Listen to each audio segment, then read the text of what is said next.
Welcome to Leaders of Tomorrow, India's only daily television platform for small businesses. We bring you the right information to empower you, the SME entrepreneur. On this very special conversation tonight, Broadcast1 presents Disruptors. I'm speaking with HFCL. I caught up with the chairman of the largest player when it comes to the telecom space, discussing fiber optic cable and fiber to the home, understanding how they've managed to stay at the forefront of an industry that has changed rapidly over the past 2 years, and what they're doing when it comes to the next revenue earner, data. Take a listen.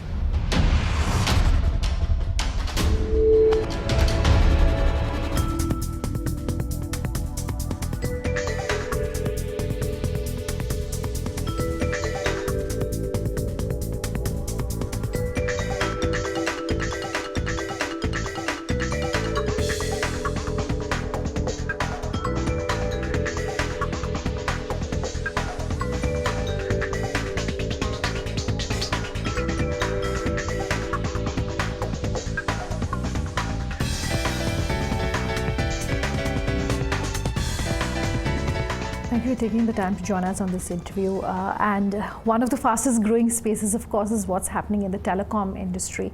And as the largest player really when it comes to the communication space, it's exciting to be chatting with you today. I want to kick this off by asking you to talk to our viewers about the legacy really behind HFCL. Look, we have been in telecom industry for more than 2.5 decades. We have been predominantly an equipment manufacturer.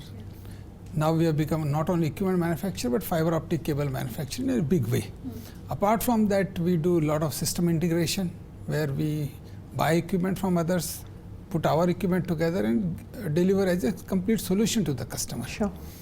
That is our business right now. Sure.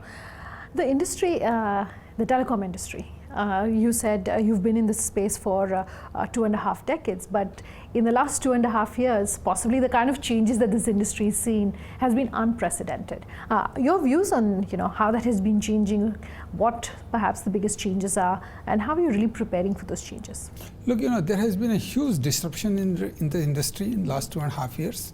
The reason is that the earlier players did not upgrade their technology. So they left the space open for the new players to come in and introduce new technology, which was done by Reliance Jio. They came with 4G technology, which was capable of providing huge data connectivity to the customers. As a result of that kind of a technology and that kind of a capacity which was created by Jio, prices went down drastically. Not that Jio is losing money, it's earning money. It's still able to provide services to the customer very cheap, at a very reasonable price. As a result of that, technology adoption has been very good for 4G. And most of the subscribers have migrated, prices have come down. But at least in terms of data connectivity, India has become one of the largest user of mobile data services in the world. It's number 1 now, which was number 150th before Jio came in. Sure. That has been the kind of change. Okay. Price has gone down, availability increased. Okay, so in the last 2 years, given the kind of change that the industry has seen, how have players like yourself really prepared for those changes? Look, we being equipment manufacturers, fiber optic cable manufacturers, we have to prepare ourselves with the change of technology in terms of networks. If the networks change, the technology which they use, they change, we have to change our manufacturing equipment or the cables which we do accordingly is to suit the current generation of requirement of networks. And we have done that very well. Sure. For example, fiber optic cables. We have started manufacturing cables, which are large count cables, up to 1,000 pair cables in one single cable. Similarly, fireproof cables, long duration cables. These are the kind of cables we have started manufacturing. We have increased our capacity because with the increase in adoption of 4G, data requirement has gone up, so you need higher backhaul capability. We have increased our production capacity of fiber optic cables by 4 to 5 times. Sure. As a result of this increase in capacity, we are able to serve our customers with new products in fiber optic cable. We are able to provide cable for new applications also. Similarly, in equipment manufacturing, we are introducing new equipment. We are coming out with new equipment, new solutions, sure, our own design, which will cater to the demand of current generation of networks. Okay, you in fact are working with Jio amongst others, but you are definitely at the forefront of working with them, aren't you? Yes, we are. Jio is one of our most valued customer. We are supplying fiber optic cables to them. not only supplying cables but rolling out their network also in North India, fiber optic cables, telecom towers and such things. So we have a huge business with Jio, and we are thankful to Jio and their management to having reposed that kind of trust and confidence in HFCL. Okay, let's talk about the big picture and the fact that you are one of the front runners when it comes to this space, and we started the conversation with that. But given how no one possibly anticipated that these are the kind of changes that are going to happen, how have you ensured that you're a disruptor? How are you innovating? How do you know that these are the future technologies that are going to come into the industry and that's going to change, and therefore you need to innovate in that even before the market has changed? Look, I wouldn't call myself as a disruptor, because disruption is something which is being done by operators today by bringing in new technologies. Okay. But yes, we have to keep pace with the change in technology, with the network guys are deploying. We always visit different shows, different exhibitions, read through journals. We understand, our full team is there, which is busy in understanding new technologies. And within those technologies, designing new generation of equipment, which are suitable for next generation of services. So as to we are not falling behind in technology, and we are able to offer to the customers equipment which are required by them, looking at their usage and their customers' usage. If the customer today needs high capacity data requirement, we are able to provide them equipment which caters to that kind of a requirement. And not only they are happy, but their customers are also happy. That is our ultimate success. Okay, how are you able to innovate then in this space? How crucial is that for you? Because you're clearly, constantly coming out with new innovations, but how do you as a company then go about doing that? Look, innovation is a necessity in telecom. Yeah. If you don't innovate, you will die. Yeah. So what we have got a full technology development team, R&D partnerships. With those teams, once we know that what is the kind of equipment are required by networks, that team sits down, evaluates what we can do within that requirement, and we try to design those equipment or do partnership with some other vendors, some other international players for those kind of equipment, and offer that to our customers. Okay, and the Indian market then you're saying is ripe for these kind of innovations at this point? Absolutely, absolutely right. Okay. Today operators have deployed latest technology things in India. So they need really the latest technology equipment for the purpose of the kind of network they are deploying. Okay, let's talk about your manufacturing facility. Like you mentioned, you are in the process of setting up a new manufacturing plant, but manufacturing really is the core at what you do. You're increasing the kind of money that you're putting into your manufacturing facilities. We in fact had the chance to go to your facility at Goa and see the kind of work that you're doing firsthand. Just run us through your manufacturing facilities and what sort of expansion plans you have there. Look, we have an equipment manufacturing facility in Solan in Himachal Pradesh, where we manufacture telecom equipment. We have a factory in Goa where we manufacture fiber optic cables. That factory is capable of manufacturing about 8 million fiber kilometers equivalent cable every year. Okay. Our subsidiary company HTL, which is in Chennai, that has got another facility for manufacturing fiber optic cable. With the expansion currently going on in that facility, it will be capable of manufacturing 10 million fiber kilometer equivalent of cable in that facility every year. Now we are putting up another factory in Hyderabad. That factory would not only be for cable, but it will also manufacture fiber, which is the major raw material for manufacturing cable. So that facility for fiber would be about 6.5 million fiber kilometer every year, and cable would be 10 million fiber kilometer equivalent every year. Okay, and when is that going to be complete? So all these three facilities put together, we'd have a capability of almost 30 million fiber kilometer every year for cable. And that would be probably one of the largest in the country and amongst the few large in the world. So I'm proud of that. We would be one of the few largest in the world for cable manufacturing. I want to talk specifically about the fact that, even in the optic fiber space, one thing that is really picking up is the optic fiber and the fiber to home. That's becoming a huge market in India. How crucial is that? What are your views on that? How is that space really changing? So it's very crucial. The way the data consumption is increasing, the subscriber wants high-speed data and a lot of data, because video consumption at home is increasing very heavily. People are going from television channel to what they need to see, they want to see that, and that is video on demand or the different applications like Netflix and Amazon and all those kind of things. Now that kind of a speed requirement can only be met by fiber optic cable. So once fiber reaches to home, that is able to give you the ultimate speed to the customer. And that's a different level of satisfaction to the customers in viewing television. That's one. But then it gives you convert services also. Voice, video, data, conversions of wireless and wireline put together. So worldwide FTTH in all developed countries has started happening. It has happened a lot already. Many countries have targets that so many homes has to be connected by FTTH. Sure. Similarly, this has started in India also. Jio is another, this is a leader in that. Jio is a leader in that. They have started rolling out, I understand, their FTTH network in 1,600 cities in the country. As HFCL, we are, being a supplier, we are working out the fiber optic cables which are suitable for FTTH applications because they are specialized cables. Similarly, we are working on equipment which would be used as electronics equipment to give those FTTH connections. I'm going to slip into a very short break on that note, but we will continue bringing you highlights of this very special conversation with HFCL. That's on the other side. Do stay tuned.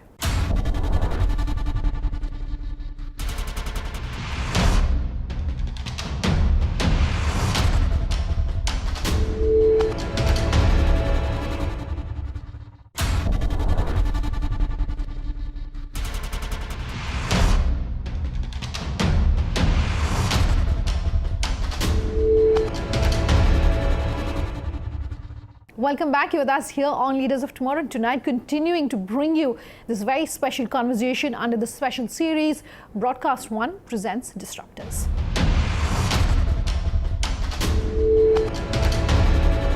How crucial is the data market? Because that's a piece that everyone wants now, a share of. And data is becoming the big thing. As a company that has access to and is so close to the data that's being generated, perhaps your views on how that's going to change industry, how companies like yourself can maybe monetize that. Data is the only market now. Okay. Voice is just an application over the data networks. Sure. And that is why you find voice has become free. And data, for you, data you pay some price. Sure. Data is very, very crucial in today's market. Any operator which has to succeed has to have a huge capacity of data network. That's what Jio did, that's what others are now following up. Now, from our company's perspective, fiber optic cable being one of our major business, that's absolutely necessary it is absolutely important for the service provider to fiber optic cable in their network if they want to carry huge data. Sure. Because so much of data is generated, it is not possible to carry that over microwave radios or any other media. You need fiber optic cable. So that's why we have expanded our capacity and producing fiber optic cable. Two, then at home, again you need high-speed data. Fiber has come, but within the home the data has to be available on wireless to the subscribers on Wi-Fi. So high-capacity Wi-Fi systems is another area which we are working on, and we are to come out with our own Wi-Fi product, a complete Wi-Fi network kind of a solution very soon in the market. Okay, data and data security always go hand in hand. And when you pose the question in terms of how you're securing the data that's being generated, what do you have to say on that? Definitely, data security is important within the network's operators' own network and within the country also. So whatever equipment we are designing, Wi-Fi systems example, that has got absolute firewalls, so data cannot be going out from there. It just cannot go out. Okay. Even as we were talking about the fact that in the past 2.5 years, we have seen the most amount of consolidation when it comes to the telecom players, newer players entering the space, the kind of expansion that we're seeing. I also want to talk about the rollout of 5G. Yes, there's been a lot of conversation around that, but how are you preparing for that? Look, 5G rollout has to happen in India. Okay. I think it's about 2 years away. First, the government has to auction the spectrum for 5G, which they're talking about, and I believe sometime during this year they would be ready to auction that spectrum. And for 5G, again, you need equipment, and again the fiber optic cable in a big quantity. Fiber optic cable, we are already prepared. We have done a huge expansion, keeping in view this 5G and FTTH kind of requirement. Then high capacity backhaul radios. We are looking at those kind of solutions. Wherever fiber is not there, those backhaul radios can be used for backhauling the data which would be generated by subscribers. So those are the steps we are taking. Okay. Speaking of the government, the telecom industry, of course, is very highly regulated and policy is changing every day as we speak, and is a very closely watched space. Perhaps any changes that you want to see in terms of government regulation to make doing business in this space easier? Look, it has to, only thing government should do to make it less regulated. If they make it less regulated, industry will grow better. But certain kind of regulations are necessary because it deals with spectrum, it deals with pricing, which is tariffs, which is important to public. So certain regulations would be there, but I think less amount of regulations is always better for the industry. Okay, and you are one of the largest players when it comes to working with the government, a huge client for you. Yeah, of course. So we are supplying to different government projects. 3 or 4 major projects we have for defense services under the program, the Network for Spectrum program. We are implementing a large capacity fiber optic transport network for government, for the defense forces, network management system for them, microwave radio network for them. So these are the kind of projects we have for Army. Same point of time, couple of projects we have got for BharatNet, which we are implementing in the states of Jharkhand as well as in Punjab. So we have a good order book from government. The total order book to HFCL, either from government or from private players, exceeds about 11,000 crores as on today. Okay, you have exposure as far as, you were talking about government, defense, railways, etc. Are you looking at changing the composition of that order book going forward? Look, we have started working for railways also, particularly railway communication field. We are implementing quite a bit of railway communication projects where we are not working directly with railways, but there are turnkey contracts given by railways to turnkey contractors who build railway lines, electrification, communication included. So some such companies who have got turnkey contracts have downloaded their communication part of their network to us, which includes companies like Larsen & Toubro, Alstom of France, which includes China Rail, and we are implementing these networks not only in India but abroad also. Okay. Yeah. Speaking of that, you do have a substantial portion, if I can call it that, of your revenues that come from global markets as well. You're supplying to a lot of countries. Just run us through your plan there for FY20. Maybe what sort of changes we can see when it comes to exposure to global markets. Look, in global markets, we have been supplying fiber optic cables till now, and last couple of years, our capacity was not enough to cater to the global market because our demand of local customers was so high. Now with expanded capacity, we would be exporting more. We have been exporting fiber optic cable to about 30 to 40 countries, and we want to increase our presence. What we have done, we are starting our representative offices or agents or distributors in different countries in different parts of the world to increase our presence, increase our sales. Simultaneously, in railway, we have started working abroad. We have got 2 projects, one in Mauritius and one in Dhaka. Again, through those turnkey contractors, where we are implementing communication network. The new products which we have designed, like Wi-Fi system, we would be exporting. So, increasing number of items and increased revenue would be there in exports from our company in next 2 to 3 years.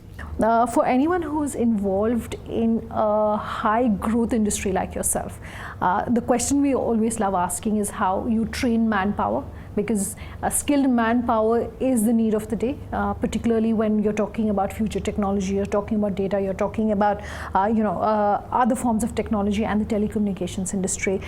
Do you find it easy to access this manpower? Is it, how much are you training them? How much are you reskilling and upskilling your employees? Look, it's not that difficult to find good technical manpower in India. Okay. Good engineers are available. Good engineers are available, and not only us. Global companies are hiring technical manpower from India. Okay. Thousands of Indians work in the global telecom companies, either India or abroad, on the different aspects of technology. Sure. So what we do, we have 2-pronged approach. One, we hire freshers, then train them. For example, today itself we have about 30 freshers joining as engineers in our organization. So every year we hire freshers and then train them, and slowly they become an integral part of the company in different departments of the company. 1 year their training is for every department, then they get absorbed in a particular department. Similarly, the existing manpowers, we have a continuous learning and development program. We have a special department in the company which is busy in L&D, in this learning and development only. Okay. They're constantly trained in different education institutes, our own internal trainers, different kind of trainers we get from different technology institutes also who come in our company and train them. This is a continuous process. Sure. And this is absolutely important in our kind of industry. The technology is changing so fast. If we don't keep our manpower updated, then we would be left behind. Okay. It's very important. Absolutely. So let's then close this conversation by talking about your outlook in terms of growth.